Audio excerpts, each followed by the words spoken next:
Hello there, you must be Jane. Please come in. My name is Mrs. Dunstan.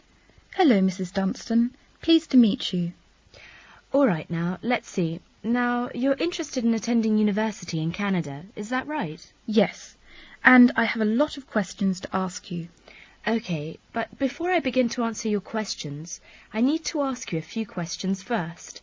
Now, your major is... Engineering. Mechanical engineering. Right, and where did you graduate? I graduated from the Beijing Institute of Machinery in July 1998. I completed my bachelor's degree. Okay, now, I'm assuming you'll want to continue studying in that field, am I right? Actually, I'd prefer to do an MBA if possible. But if I have no other choice, then I'll continue in mechanical engineering. Okay, now, are you familiar with the requirements for an MBA degree? Yes. Before you hear the rest of the conversation, you have some time to look at questions 5 to 10.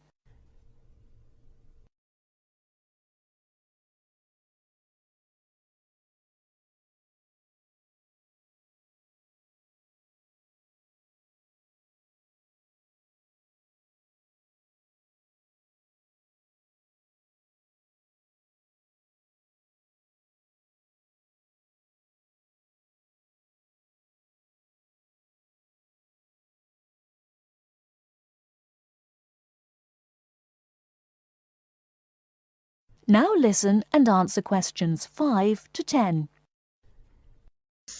I think I need to do well on the GMAT, and I'll definitely need the TOEFL or IELTS, right? That's right, you'll need at least 600 on the TOEFL or 6.5 on IELTS. In addition, you need to have completed a bachelor's degree too. Did you take the GMAT yet? No, but I plan to take it in August. The requirements for a master's degree in engineering are a little different. You'll need to take the GRE and of course the TOEFL or IELTS. I see. And when do I start to apply? The best time to start the application process is in November or December of the year prior to your intended year of study. Application forms are usually available in September or October. Which schools in Canada offer the MBA degree? Of the approximately 50 universities in Canada, 20 offer an MBA. Here's a small booklet summarising Canadian university programmes. You'll find all the information on page 22. Great, thanks. And how about tuition and scholarships? Tuition for MBA programmes has been steadily increasing. Some universities now charge the full tuition, meaning that there is no government subsidy. Those universities cost about $10,000 per year, and it's a 2-year programme. Other universities are still government subsidised, so the tuition is only about $4,500 per year. In terms of scholarships, usually the top 5 students entering the MBA programme are given a generous scholarship. All other students have to pay the full fees. International students have to pay the full tuition. That's $10,000 per year. Oh, is it very difficult to get into an MBA programme? Yes, in fact, the competition is very strong. MBA graduates have a pretty easy time finding a job, so many students are eager to do the programme thinking it will guarantee them success in their careers. Well, it sure does sound like an excellent way to start a promising future. What is the school year like? Classes begin in September each year and finish before Christmas. They resume after New Year and finish at the end of April.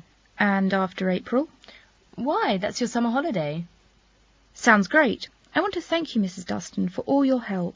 I really do appreciate it. You're very welcome. And if you have any other questions, please feel free to contact me. You know my number, right? I sure do. Thanks very much. Goodbye. That is the end of part 1. You now have half a minute to check your answers.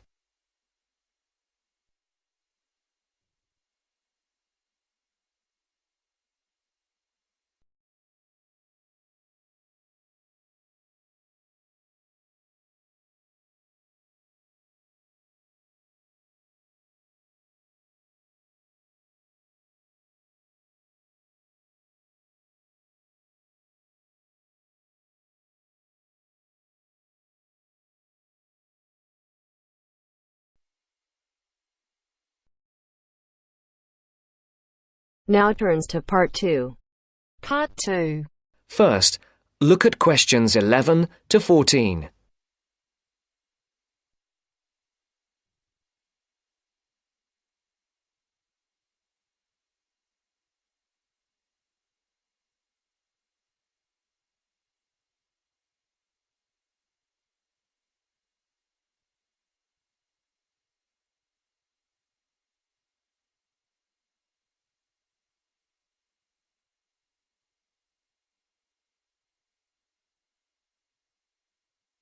Listen carefully.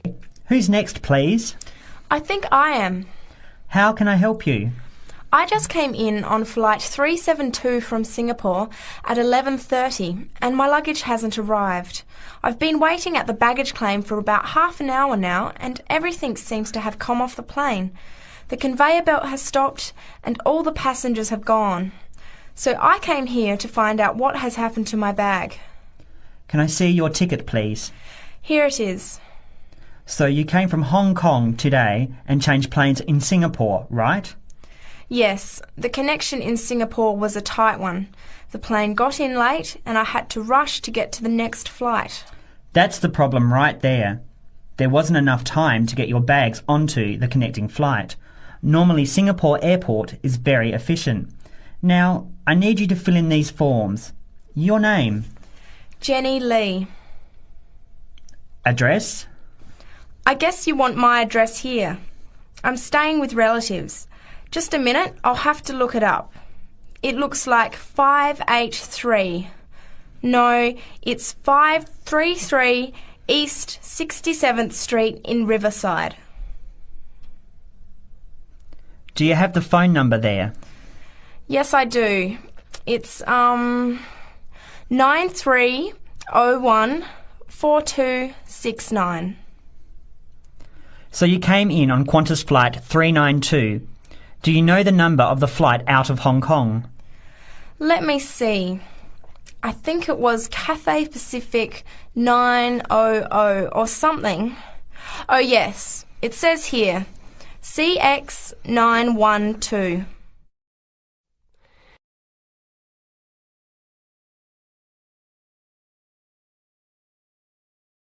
Before the broadcast continues, look at questions 15 to 20.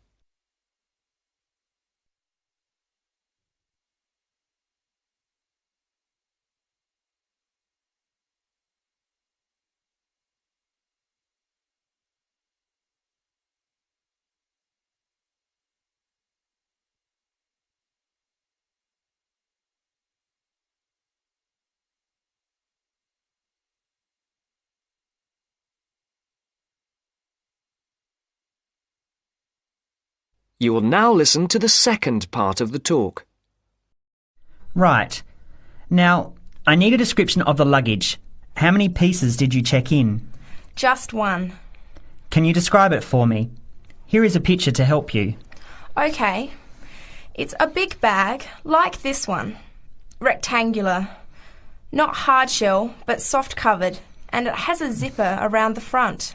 Is it black? No, sort of a grey colour. Any identification? Just a tag with my name on it. Any other features? Well, it has wheels and a retractable handle on the end, so you can pull it, as well as the handle in the middle. Okay, that's fine. Now, if your bag missed the connection, I'm sure it'll be put on the next flight. I'll email Singapore as soon as I finish here. The next flight comes in at 17:50. That's 10 to 6 this evening. You can pick it up then. 10 to 6? That's too long to wait. Can I get my uncle to pick up the bag on his way home from work? Sorry, you have to be here yourself to clear customs. Of course, I almost forgot.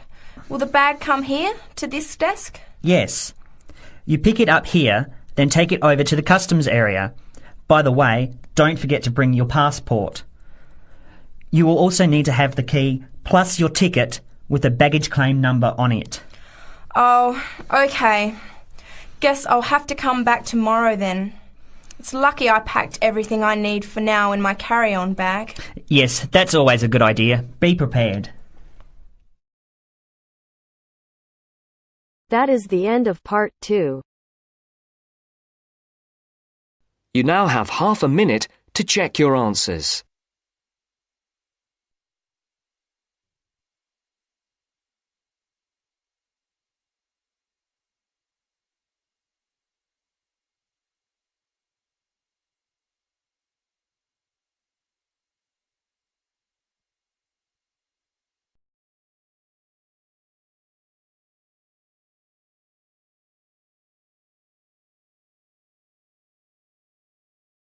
अगर listening के साथ साथ आप speaking की भी practice करना चाहते हैं तो हमारी अपनी एप्लीकेशन है बेबी कोड आइल्स, प्लीज डाउनलोड करो।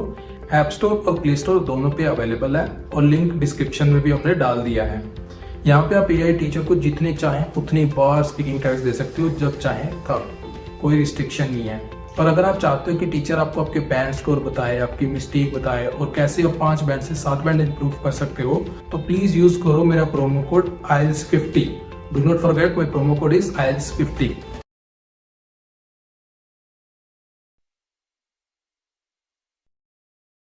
Now turns to part 3. Part 3. Maria is a student at university. She has handed the first draft of an essay to her tutor. The tutor has read it, and now they are discussing ways the essay can be improved. First, you have some time to look at questions 21 to 25.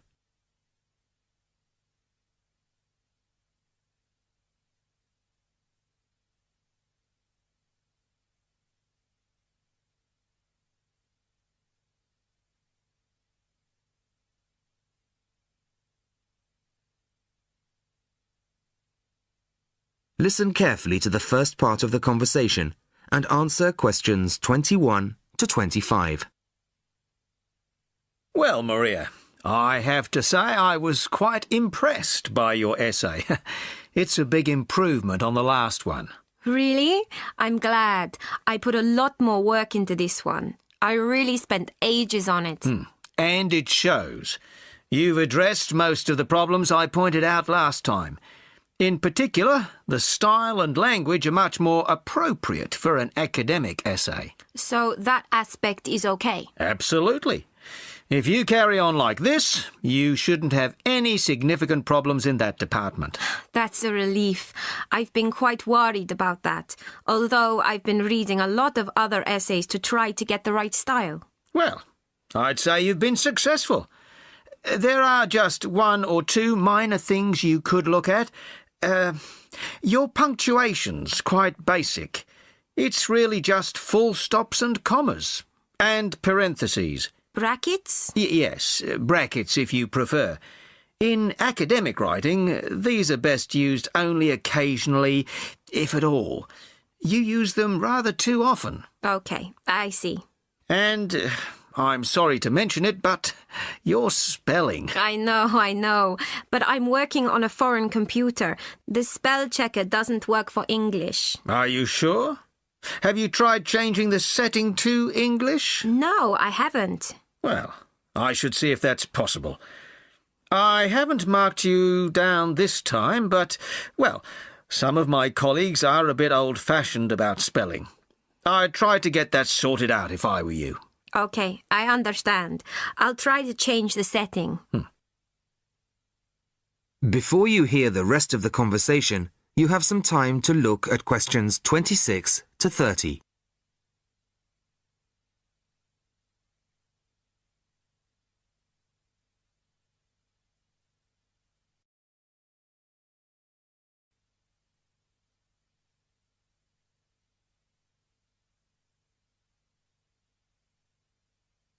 Now listen and answer questions 26 to 30. The only major problem I have with the content of your essay is the introduction. The introduction should, well, introduce the theme of the essay. You've put some of the most important points there. For example, this bit. The statistics about the growth of railways in the 1850s. That really should go in the main body of the essay. And so should this paragraph about changes in patterns of employment. In general, I'd say your introductory section should be no more than half as long as it is at the moment. OK. And I should move those points forward? Precisely. And going back to the railways, they're one of the most significant factors for change in this period. But apart from those statistics in the introduction, you only briefly mentioned them. I'd like to see a lot more on that, and the influence the expansion of the railways had on patterns of social and economic behaviour. You mean how with the railways people could travel to find work and could meet people from other areas? Exactly. Then in the midsection, well, it's not a big thing, but this quotation from the Times. You think it's too long? Well, you said it. I couldn't think of a way to shorten it. Do you think it's really necessary? You mean I could just get rid of it? Yes. You've already made the point and backed it up with other evidence. The quotation's redundant, really. OK. Well, that'll be easy. There were various other minor points, which I've noted in the margins. You can look at those later. But moving forward to the end here, I wasn't quite sure what this meant. The final paragraph? Yes. Are you saying that, on the whole, the changes of the mid-19th century tended to improve the lives of ordinary people or not? It's not very clear. It's not? No, it isn't. I'd add a few lines clarifying your position. OK. When do you want the final draft? No, the end of term will be fine. But there was just one other thing, the bibliography. Did you really read all these books? No. Just the books you actually consulted will be fine. You don't need to include everything ever published on the subject. Right, OK. Thanks. Bye. Goodbye. That is the end of part 3. You now have half a minute to check your answers.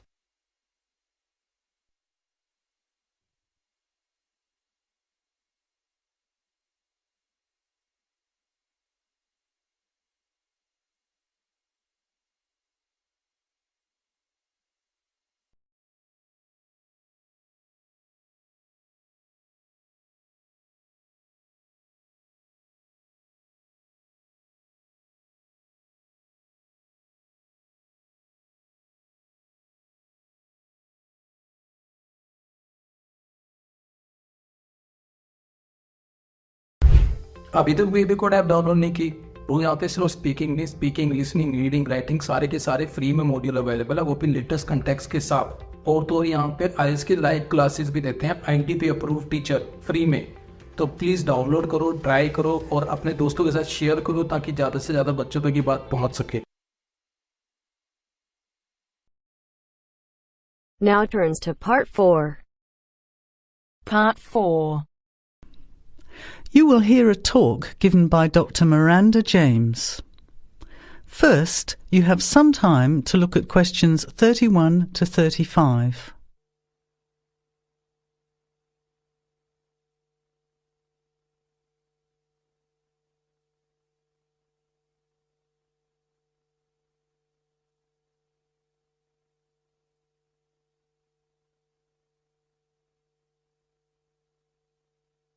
Now, listen carefully to the talk and answer questions 31 to 35.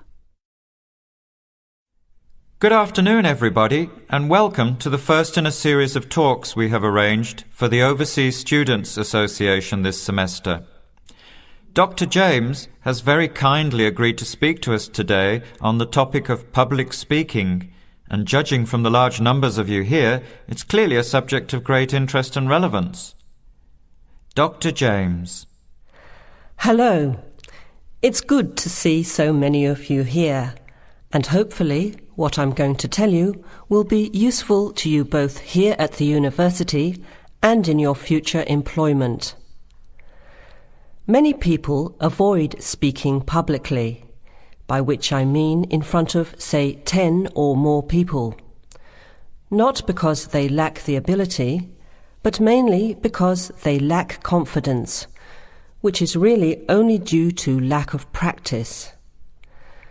Today, as a consequence of the influence of television, audiences expect speakers to be relatively brief and to the point, in addition to being well-informed and interesting or entertaining. Probably the most important part of public speaking is what you do beforehand, by which I mean preparation. This includes practical details, such as knowing precisely what your topic is and exactly how long you are expected to talk for. You should also plan the content thoroughly. A good strategy is to write out the content as you intend to say it, and then make brief notes, preferably on small cards, which you use to talk from. This way you sound more natural. You incorporate pauses while you look at your notes, and you can then look at your audience while you are speaking. Never read your speech without looking at the audience. Eye contact is a very important part of communicating with an audience. So deliberately move your head and look around at your audience. Pauses are important, as most people, when they are nervous, tend to rush through their speech. Now you have some time to look at questions 36 to 40.